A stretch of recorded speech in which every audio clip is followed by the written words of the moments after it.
तो फाइनली लगभग 2 साल के गैप के बाद 14 फरवरी को मार्वल की नई movie Captain America brave new world theatre में रिलीज होने वाली है। अब कुछ लोग सोच रहे होंगे कि अभी लास्ट ईयर ही तो डेडपूल एंड वुल्वरीन आई थी, तो मैं ऐसा क्यों बोल रहा हूँ कि 2 साल का गैप लिया मार्वल ने। Actually Deadpool and Wolverine last year release तो हुई थी, लेकिन उस मूवी ने एमसीयू की मेन स्टोरी लाइन के लिए ऐसा कुछ नहीं किया था।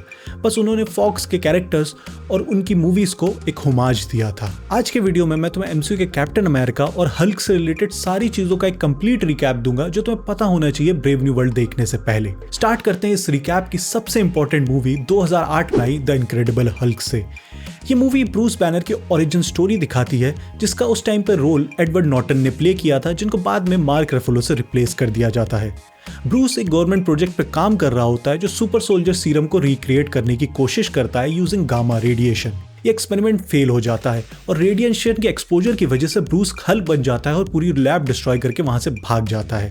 देखा जाए तो टेक्निकली हल्क भी एक तरीके का सुपर सोल्जर है। कुछ सालों बाद जब जनरल लॉस को बैनर की लोकेशन के बारे में पता चलता है तो उसे पकड़ने के लिए एक टीम भेजता है जिसका लीडर होता है एमिल ब्लॉन्स्की। ये टीम हल्क से बुरी तरह हार जाती है, जिसके बाद ब्लॉन्स्की को भी सुपर सोल्जर सीरम इंजेक्ट किया जाता है। दूसरी तरफ बैनर अपनी गर्लफ्रेंड बेटी रॉस, जो जनरल लॉस की बेटी होती है, उसके साथ भाग जाता है और ऑनलाइन एक बंदे मिस्टर ब्लू से अपनी कंडीशन के लिए हेल्प मांगता है। अब captain America brave new world में बेटी रॉस का रोल फिर से लिव टेलर ही प्ले करेंगी, जो पहले भी से 2008 की इनक्रेडिबल हल्क में प्ले कर चुकी हैं। इसके बाद मिस्टर ब्लू की आइडेंटिटी रिवील होती है एज डॉक्टर सैमुअल स्टर्न, जो हल्क की मदद करने से ज्यादा उसके ब्लड में इंटरेस्टेड होते हैं क्योंकि उसे वेपनाइज करने का पोटेंशियल लिमिटलेस है। फिर एक एक्सीडेंट में स्टर्न्स के सर के ऊपर हल्क का ब्लड गिर जाता है और वो म्यूटेट करने लग जाता है, जो एक तरीके से इसके द लीडर में ट्रांसफॉर्म होने का हिंट होता है और इसकी स्टोरी वहीं पर छोड़ दी जाती है। ब्रेव न्यू वर्ल्ड में भी वही same actor Tim Blake Nelson वो रोल कंटिन्यू करेंगे। दूसरी तरफ ब्लॉन्स्की हल्क का ब्लड इंजेक्ट करके अबॉमिनेशन बन जाता है और दोनों के बीच में एक बड़ी फाइट होती है जिसमें हल्क जीतता है। मूवी के एंड में टोनी स्टार्क एक बार में जनरल रॉस से मिलता है और बताता है कि वो हल्क को एवेंजर इनिशिएटिव्स का हिस्सा बनाना चाहता है। फिर आती है 2011 में आई captain America the first avenger. ये मूवी पहली बार स्टीव रॉजर्स के कैरेक्टर को इंट्रोड्यूस करती है और साथ ही में सुपर सोल्जर प्रोग्राम का ओरिजिन भी दिखाती है। इस मूवी में हम देखते हैं स्टीव रॉजर्स का पूरा कैप्टन अमेरिका में ट्रांसफॉर्म होने वाला प्रोसेस और इसी बीच इसकी दोस्ती होती है एक जीनियस इन्वेंटर हार्वर्ड स्टार्क से। अब हार्वर्ड स्टार्क ही वो इंसान होता है जो इसे वाइब्रेनियम शील्ड देता है, जो आज भी इसका सिग्नेचर वेपन है। एक और इम्पोर्टेंट पैगी कैरेक्टर को पहली बार इसी मूवी में इंट्रोड्यूस किया जाता है। पहले तो मूवी में स्टीव रॉजर्स को एज अ मैस्कॉट और पॉलिटिकल प्रोपेगेंडा के लिए यूज किया जाता है, लेकिन कुछ टाइम बाद इसे कुछ जरूरी मिशंस पर भी भेजा जाता है और वहीं पर इसका पहली बार सामना होता है रेड स्कल से, जो हाइड्रा का लीडर होता है। अब रेड स्कल से लड़ते हुए एक मिशन के दौरान इसके बेस्ट फ्रेंड बकी बार्न्स की डेथ भी हो जाती है। आखिर में ये रेड स्कल को हरा देता है, लेकिन उसके प्लान को कंप्लीटली रोकने के लिए इसे अपने प्लेन को आर्कटिक में क्रैश कराना पड़ता है, जहां पर ये काफी डेकेड्स तक फ्रीज रहता है। मूवी के लास्ट में निक फ्यूरी से बर्फ से बाहर निकालता है और इसे एवेंजर्स ज्वाइन करने का ऑफर देता है। इसके बाद आती है 2014 में आई ट्रिलॉजी का second part captain America the winter soldier, जहां स्टीव रॉजर्स की पहली बार मुलाकात होती है current captain America Sam Wilson से। सैम विल्सन वॉर से वापस आए वेटरन्स के लिए ग्रुप ट्रॉमा काउंसलिंग चलाता था और इससे पहले वो यूएस एयरफोर्स का ही पार्ट था, जहां से उसको एक्सपेरिमेंटल विंग्स और उसका कोड नेम फैल्कन मिलता है। इस मूवी में स्टीव रॉजर्स को यह भी पता चलता है कि हाइड्रा अभी भी एक्टिव है और उसने यूएस मिलिट्री इन्फिल्ट्रेट कर लिया है, और साथ ही में उसका बेस्ट फ्रेंड बकी बार्न्स अभी भी जिंदा है, लेकिन अब उसे ब्रेन वॉश कर दिया गया है और वो हाइड्रा के लिए एज असैसिन काम कर रहा है। स्टीव, नताशा और सैम सब मिलकर लड़ते हैं और हाइड्रा के प्लान्स को रोक देते हैं। फिर नेक्स्ट मूवी आती है इसके बाद 2015 की एज ऑफ अल्ट्रॉन, जिसमें एवेंजर्स मिलकर ब्रूस और टोनी के बनाए रोबोट अल्ट्रॉन को हराते हैं। इस मूवी के एंडिंग में सैम विल्सन के साथ साथ वॉर मशीन, विजन और वांडा एवेंजर्स का हिस्सा बन जाते हैं। अब बचती है ट्रिलॉजी की last movie Captain America Civil War, जिसमें हमें काफी टाइम के बाद देखने को मिलते हैं जनरल थंडरबोल्ट रॉस, जो अब सेक्रेटरी ऑफ स्टेट बन चुके हैं। ये एवेंजर्स को बनाते हैं कि यूनाइटेड नेशन सुपर हीरोज को कंट्रोल करने के लिए सोकोविया अकॉर्ड्स पास करने का प्लान बना रहे हैं। साथ ही एवेंजर्स को अकॉर्ड पर साइन करने के लिए फोर्स करते हैं, जिसकी वजह से टीम 2 पार्ट में डिवाइड हो जाती है, team iron man versus team captain America. इसी बीच किंग टिचाका का असैसिनेशन भी हो जाता है, जिसका ब्लेम विंटर सोल्जर पर आता है। अब बकी को हंट करने के लिए T'Challa team iron man join करता है और साथ ही में टोनी स्टार्क पीटर पार्कर को भी रिक्रूट करता है। दूसरी तरफ स्टीव रॉजर्स बकी को बचाने के लिए अपनी टीम बनाता है, जिसमें एंटमैन, वांडा, हॉकाई और सैम विल्सन होते हैं। दोनों टीम्स के बीच में बर्लिन एयरपोर्ट पर काफी लड़ाई होती है और तब इन्हें पता चलता है कि इन सब के पीछे का असली मास्टरमाइंड बैरन ज़ीमो है। एक्चुअली ज़ीमो को विंटर सोल्जर के एक्टिवेशन कोड्स मिल जाते हैं, जिससे वो उसे कंट्रोल करना शुरू कर देता है। ज़ीमो का मेन मोटिव होता है एवेंजर्स से बदला लेना। क्योंकि उसकी फैमिली सकोविया अकॉर्ड्स के बैटल में मारी गई थी। दूसरी तरफ टोनी स्टार्क को साइबेरिया के हाइड्रा लाइफ में यह भी पता चलता है कि ब्रेन वॉश बकी ने टोनी के पेरेंट्स को मारा था और ये बात स्टीव ने उससे छुपाई थी। अब इस वजह से टोनी, स्टीव और बकी के बीच में काफ़ी ब्रूटल फाइट स्टार्ट हो जाती है, जो मुझे लगता है सारे मार्वल फैंस को याद होगी। बाद में ज़ीमो अपना इन्वॉल्वमेंट टिचाला को कन्फेस करता है और वो अपनी लाइफ ख़त्म करने की कोशिश करता है, लेकिन टिचाला उसे रोक लेता है। मूवी काफ़ी ट्रैजिक नोट पर ख़त्म होती है।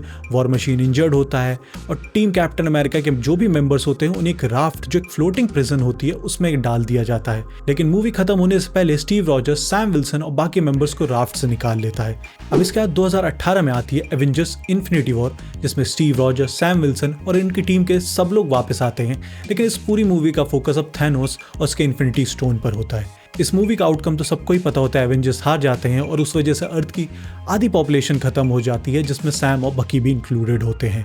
ठीक इसके एक साल बाद आती है एवेंजर्स एंड गेम, जिसमें टाइम ट्रैवल के थ्रू एवेंजर्स सारे इन्फिनिटी स्टोन कलेक्ट करते हैं और हल्क ने यूज करके लोगों को वापस ले आता है। पर थैनोस को अल्टीमेटली हराने के लिए टोनी स्टार्क को अपने आप को सेक्रीफाइस करना पड़ता है। अब इस मूवी के एंडिंग से सैम विल्सन की स्टोरी स्पॉटलाइट में आने लगती है। स्टीव रॉजर्स स्टोन को वापस अपनी सही जगह पर पहुंचाने के लिए टाइम ट्रैवल करता है और डिसाइड करता है कि वो अपनी लाइफ अब पैगी के साथ ही बिताना चाहता है और एज अ सक्सेसर अपनी शील्ड सैम को दे देता है। ठीक यहीं से स्टोरी शुरू होती है 2021 में आई TV series the falcon and the winter soldier में। सैम कैप्टन अमेरिका बनने से मना कर देता है। उसे लगता है वो ये सब नहीं डिजर्व करता है और उससे स्टीव की लेगेसी खराब होगी, इसलिए कैप्टन अमेरिका की शील्ड को म्यूजियम में ही रख देना चाहिए। यूएस गवर्नमेंट पहले तो मान जाती है, लेकिन बाद में जॉन वॉकर को as a new Captain America announce कर देती है।